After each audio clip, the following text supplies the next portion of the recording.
فرمایا لقد سمع اللہ قول الذین قالوا ان اللہ فقیر ونحن اغنیاء.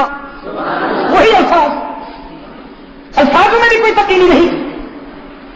لقد سمع اللہ قول الذین قالوا ان اللہ فقیر ونحن اغنیاء.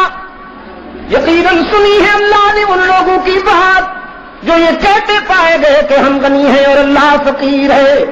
سنکتب ما قالوا، یہ ہوا میں اڑ جانے والی بات نہیں ہے، تو ہمارے ریکارڈ میں لکھی جانے والی بات ہے. ہم ریکارڈ میں سے نوٹ کر چکے ہیں جن زبانوں نے یہ جملہ ادا کیا انہیں دنیا میں بھی سزا ملے گی، حشر میں بھی جوارش پاپوش ملے گی. میرے محبوب، یہ ماضی قریب ہے، بعید تو نہیں. یہ کل کی بات ہے جب ساری دنیا تیرے موقف کا انکار کر رہی تھی، اسی ابو بکر نے تو اقرار کیا.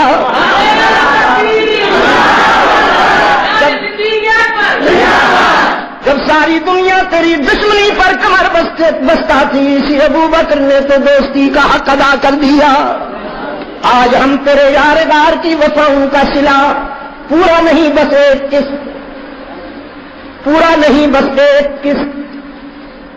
دنیا والوں میں سے کوئی ابو بکر کے حق میں گواہی دینے والا نہیں ملتا، تو دنیا کو پیدا کرنے والا گواہی دیتا ہے کہ ابو بکر سچا ہے. صدیق تو کہتے ہی اسی کو ہے جس کی زبان سے کبھی جھوٹ نہ نکلا ہو. اور اسلام آباد والوں، میں اس گھرانے کے نصیبے پہ قربان جاؤں، میں اس گھرانے کے مقدر پہ قربان جاؤں. اس گھرانے کی بیٹی پہ الزام لگتا ہے تو خدا بولتا ہے، اس گھرانے کے بڑے پر بزرگ پر الزام لگتا ہے تو بھی قرآن اترتا ہے.